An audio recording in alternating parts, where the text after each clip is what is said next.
أعوذ بالله السميع العليم من الشيطان الرجيم بسم الله الرحمن الرحيم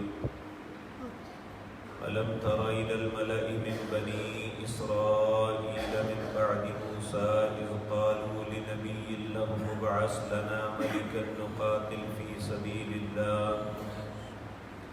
قال هل عسيتم إن كتب عليكم القتال ألا تقاتلوا قالوا وما لنا ألا نقاتل في سبيل الله وقد أخرجنا من ديارنا وأبنائنا فلما كتب عليهم القتال تولوا إلا قليلا منهم والله عليم بالظالمين.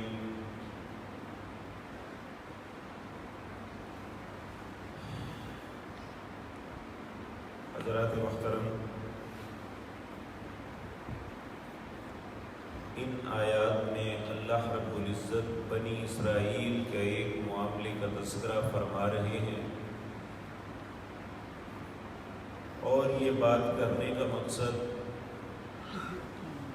آنے والے لوگوں کو ایسے حالات سے خبردار کرنا ہے جس کی وجہ سے وہ لوگ اللہ کے مغضوب اور اللہ رب العزت کے پہ ناراضگی کا سبب بنی۔ یہ بات ذہن میں رکھیں کہ بنی اسرائیل ہمیشہ ہی جب بھی انبیاء اور رسل ان پہ اللہ کی طرف سے کوئی حکم آتا تو یہ یا تو مذاق اڑاتے یا اس حکم پہ اعتراض کرتے، یہ ایسا کیوں ہے، ایسا کیوں نہیں ہمارے ساتھ کیا گیا۔ یعنی کوئی بھی معاملہ ایسا نہیں تھا جس پہ یہ اللہ کے حکموں پہ اعتراض نہ کرتے۔ بہت کم لوگ تھے جو اللہ رب العزت کے حکموں کو تسلیم کرتے تھے۔ بالآخر آہستہ آہستہ لوگوں کے اندر خطائیں بڑھتی گئی، نیکی کے جذبات کم ہوتے گئے۔ پھر اللہ رب العزت کی فطرت اور قانون یہ ہے کہ جب لوگوں کے اندر برائی زیادہ ہو جائے اور نیکی کم ہو جائے تو اللہ پھر خیروں کو ان پہ مسلط کر دیتے ہیں۔ آج دیکھیں دنیا کے اندر ہر چوتھا شخص مسلمان ہے، لیکن اس کے باوجود ہماری کیفیت یہ ہے کہ دنیا میں سب سے زیادہ مظلومیت کا اگر کوئی شکار ہے تو وہ مسلمان ہے۔ لیکن یہ حقیقت ہے، چاہے شام میں روزانہ قتل ہونے والے مسلمان ہوں، فلسطین میں پسنے والے مسلمان ہو، برما شیشان میں، علی ھذا القیاس دنیا میں کہیں بھی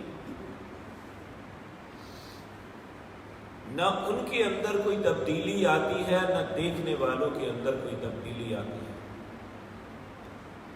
ہر آنے والا دن ہمارے لیے بد سے بدتر ہوتا جا رہا ہے، نیکی کے جذبات کم ہوتے جا رہے ہیں اور برائی اپنے عروج پہ ہمارے سروں پہ ناچ رہی ہے۔ ہمیں اپنے مسلمان ہونے پہ تو بڑا زوم ہے، لیکن اسلام ہمیں کہتا کیا ہے اس کے متعلق ہمیں کچھ بھی پتہ نہیں، الا ماشاء اللہ۔ آپ کسی سے بات کر کے دیکھیں، اسلام کے کسی ایسے حکم کے متعلق پوچھ کے دیکھ لیں جسے آپ بہت معمولی تصور کرتے ہیں، تو آپ کو معاشرے میں بہت کم لوگ ملیں گے جنہیں اس کا بھی علم ہو۔ حتیٰ کہ ظلم یہ ہے کہ ہماری پاکیزگی اور طہارت کے لیے وضو اور غسل ہماری زندگی کی ضرورت ہے۔ کتنے ہی لوگ ہیں جو کلمہ طیبہ تو پڑھتے ہیں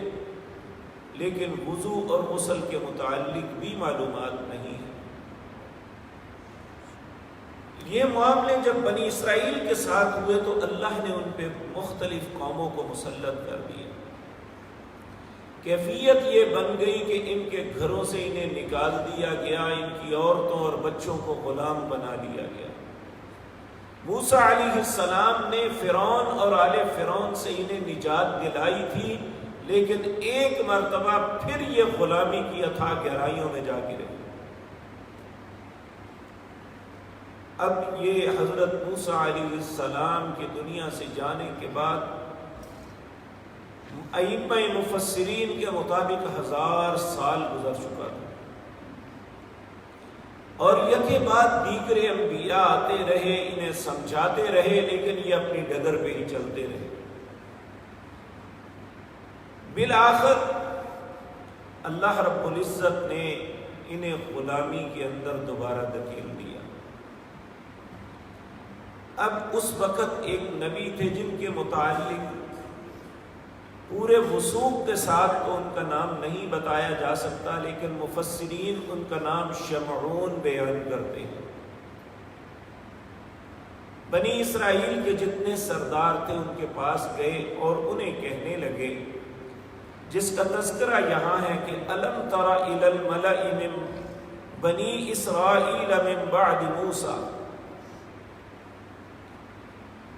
کیا نہیں دیکھا آپ نے بنی اسرائیل کے سرداروں کی طرف جو موسیٰ علیہ السلام کے بعد میں تھے؟ اذ قالوا لنبی لہم ابعث لنا ملکا، کہ آپ ہمارے لیے ایک بادشاہ مقرر کر دیجئے، نقاتل فی سبیل اللہ، تاکہ ہم اللہ کے رستے میں لڑیں۔ قال هل عصیتم ان کتب علیکم القتال الا تقاتلوا، اللہ کے وہ نبی انہیں کہنے لگے کہ اگر تم پہ لڑائی فرض کر دی گئی تو تم نہیں لڑو گے،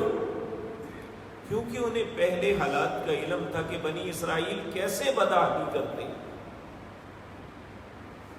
یہاں ایک بات سوچنے کی ہے، آج ہر مسلمان اپنی جگہ پہ بے حس بیٹھا ہوا ہے اور اپنے بھائیوں پہ ظلم و ستم دیکھ رہا ہے اور انتظار کر رہا ہے کہ محمد بن قاسم کوئی آ جائے۔ لیکن یہ ایک حقیقت ہے کہ بنی اسرائیل نے جو کچھ کیا تھا آج ہم بھی وہی کچھ کریں، کہ جب اللہ نے ان کے کہنے پہ انہیں بادشاہ دے دیا تھا کہ لو اس کی معیت میں جہاد کرو، کفار کے ساتھ لڑو، تو بہت کم لوگ تھے جو ان کے ساتھ چلے تھے، سب بھاگ گئے۔ تو اللہ رب العزت یہی بات ہمیں سمجھانے کے لیے اللہ نے قرآن کے اندر یہ پورا رکوع نازل کیا تھا کہ تم سے پہلے لوگوں نے یہ کیا، وَلَا يَكُونُوا كَالَّذِينَ أُوتُوا الْكِتَابَ، اور ہمیں کہا تھا کہ تم ان کی طرح نہ ہو جانا، لیکن رسول اللہ صلی اللہ علیہ وسلم نے فرمایا تھا کہ ایک وقت آئے گا میری امت کے لوگ بھی وہی کچھ کریں گے جو پہلے کرتے ہیں، حتیٰ کہ جس طرح ایک پاؤں کا جوتا دوسرے پاؤں کے جوتے کے برابر ہوتا ہے، بالکل اسی طرح ہو جائیں گے۔ یہودی مختلف تفرقوں میں مبتلا ہوئے، ہم بھی ہوئے، ان میں بھی ہر شخص ہر فرقہ اپنے آپ کو نجات دہندہ سمجھتا تھا یا نجات یافتہ سمجھتا تھا۔ آج ہماری بھی کیفیت یہی ہے۔ اللہ کی کتاب کی تحریف کرتے ہوئے بھی ہم شرم محسوس نہیں کرتے، یہی کام انہوں نے کیا تھا۔ حضرت موسیٰ علیہ السلام اور دوسرے انبیاء کی باتیں ان کا تمسخر اڑاتے تھے، آج ہم سنت رسول کا تمسخر اڑاتے ہیں۔ جس طرح انہوں نے انبیاء کی تعلیمات کو بدل دیا، ہم نے بھی اپنے نبی کی تعلیمات کو بدل دیا۔ اور میں یہ حقیقت کہتا ہوں، ایک شخص نے بڑے خوبصورت ٹویٹ کیا تھا، کہنے لگا اگر ذخیرہ احادیث سے ضعیف اور موضوع روایتوں کو الگ کر دیا جائے تو 90% ہمارے فرقے ختم ہو سکتے ہیں۔ یہ ایسی باتیں اپنے پاس سے گھڑ کے اور ان پہ اپنے فرقوں کو کھڑا کیا ہوا ہے۔ تو جس طرح بنی اسرائیل نے بادشاہ مانگا کہ ہمیں ایک بادشاہ مل جائے جس کی معیت میں ہم جہاد کریں، تو اللہ کے نبی نے کہا تم ایسا نہیں کرو گے، جب تم پہ فرض ہو گیا تو بھاگ جاؤ گے۔ آگے سے وہ جواب دینے لگے، قالوا کہنے لگے، وما لنا الا نقاتل فی سبیل اللہ، ہمارے لیے کیا ہے ہم اللہ کے راستے میں قتال نہ کریں، وقد اخرجنا من دیارنا وابنائنا، جبکہ انہوں نے ہمیں ہمارے گھروں سے نکال دیا، ہمارے بچوں کو قید کر دیا۔ اب یہ ساری باتیں انسان غور کرے۔ اللہ فرماتے ہیں فلما کتب علیہم القتال، جب میں نے ان پہ قتال کو فرض کر دیا کہ چلو اب قتال کرو، تولوا الا قلیلا منهم، سب کے سب منہ موڑ گئے، بہت تھوڑے لوگ تھے جو اپنی بات پہ قائم رہے۔ اللہ فرماتے ہیں واللہ علیم بالظالمین، اور اللہ خوب جانتا ہے جو تم میں سے ظالم ہے۔ یعنی اللہ کے حکم آ جانے کے بعد اس سے انحراف کرنا یہ ظلم ہے، اور ایسا ظلم ہم دن رات کر رہے ہیں۔ اور یقین جانیے اس بات پہ ہمیں احساس نہیں ہے کہ ہم جو کچھ کر رہے ہیں ہمیں بھگتنا کیسے پڑے گا۔ وقال لهم نبیہم، ان کے نبی نے انہیں کہا، یعنی اللہ سے انہوں نے دعا کی، اللہ نے ان کی خواہش کے مطابق انہیں بادشاہ دیا۔ وقال لهم نبیہم، کہا ان کے لیے ان کے نبی نے، ان اللہ قد بعث لکم طالوت ملکا، اللہ نے تمہارے لیے بادشاہ طالوت کو بنایا ہے۔ یہاں میں ایک بات عرض کر دوں درمیان میں کہ ہمارے یہاں بہت سے لوگوں نے صحابہ کرام کے متعلق زبان سے آگ نکالنے کے لیے خلفائے راشدین کے بعد جو لوگ خلیفہ بنے انہیں ملوکیت، بادشاہت کا کہنے، انہیں کہا گیا کہ یہ ملوکیت تھی، یہ بادشاہت تھی، اسلام میں اس کا جواز نہیں ہے۔ قرآن میں اللہ کہتا ہے میں بادشاہ بنا کے بھیجا۔ اور داؤد علیہ السلام کے متعلق انہیں ایک جگہ کہا کہ انی جاعل، ہم نے انہیں زمین پہ خلیفہ بنایا، اور ایک جگہ کہا کہ داؤد علیہ السلام کو ہم نے بادشاہت دی، سلیمان علیہ السلام کو ہم نے بادشاہت دی۔ تو بادشاہت کوئی بری چیز نہیں ہے کہ ہم اس کا نام لے کے صحابہ پہ بکواس کرتے رہیں۔ تو اللہ رب العزت فرماتے ہیں وقال لهم نبیہم، کہا ان کے لیے ان کے نبی نے، ان اللہ قد بعث لکم طالوت ملکا، کہ ہم تمہارے لیے طالوت کو بادشاہ بنا رہے ہیں۔ اب طالوت جو ہے پہلے کسی بہت بڑے خاندان سے تعلق نہیں رکھتے تھے، جس طرح کے بنی اسرائیل میں بادشاہت اور سرداریاں آ رہی تھی، ان میں سے کسی خاندان سے ان کا تعلق نہیں تھا، بلکہ بعض لکھتے ہیں کہ یہ لشکر، ان کی فوج کے اندر ایک معمولی سپاہی تھے، لیکن تھے بڑے دانا، پڑھے لکھے اور بڑے طاقتور تھے۔ اب اللہ نے بادشاہ ان کے مطالبے میں مقرر کیا، تو جب مقرر کر دیا تو پھر چاہیے تو یہ تھا کہ نبی تھے، نبی کہنے والے، اور وہ اللہ کا حکم سنا رہے ہیں اور یہ آگے سے اعتراض کر رہے ہیں۔ قالوا انا یکون له الملک علینا ونحن احق بالملک منہ، یہ کیسے بادشاہ بن گیا جی، جبکہ بادشاہت کے حقدار تو ہم تھے۔ وَلَمْ يُؤْتَ سَعَةً مِّنَ الْمَالِ، اس کے پاس تو مال بھی نہیں ہے۔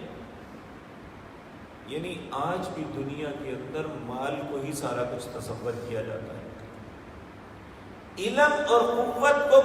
کوئی حیثیت نہیں دی جاتی، جبکہ اللہ کی نظر میں علم اور قوت یہ زیادہ حیثیت رکھتی ہے مال سے۔ مال سے کوئی عقل نہیں آ جاتی۔ یہ تو ٹھیک ہے کہ انسان زندگی کو دوسروں سے آسانی سے گزارتا ہے، اللہ رب العزت فرماتے ہیں قالوا انہوں نے کہا انا یکون لہ الملک علینا